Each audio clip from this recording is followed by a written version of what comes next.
Depuis le 1er août 2025, le livret A qui était à 2,4% de rendement vient de passer à 1,7%.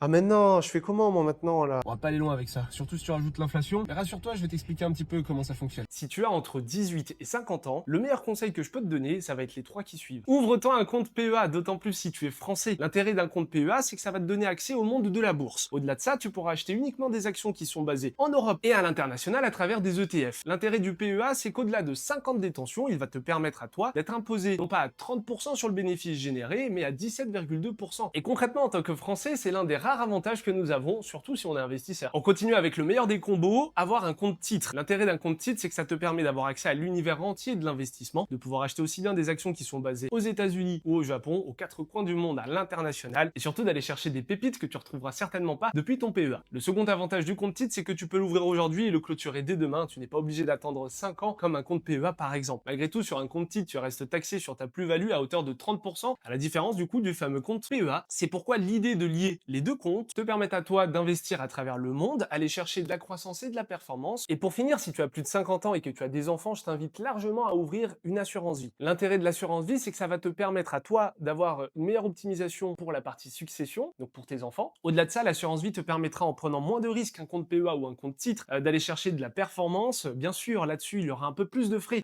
que sur un compte PEA ou un compte titre, donc ça reste quand même plus avantageux de mettre en place dès le départ un compte titre et un compte PEA. Mais l'assurance vie reste quand même intéressante à partir du moment où tu as plus de 50 ans et des enfants, comme je viens de le dire. L'idée, c'est de pouvoir optimiser un maximum ta succession et d'aller chercher tout le temps de la croissance et de la performance en prenant un peu moins de risques que dans un compte titre ou d'un compte PEA. Bien sûr, cette vidéo ne constitue pas un conseil en investissement financier, c'est d'ailleurs mon travail et je suis agréé et accrédité par l'AMF, l'autorité des marchés financiers. Donc si tu souhaites toi-même avoir ta propre stratégie et celle-ci sur mesure, je t'invite directement à prendre rendez-vous depuis mon Calendly et on pourra voir ensemble exactement ce que l'on peut faire. Dépêche-toi, le premier rendez-vous est offert.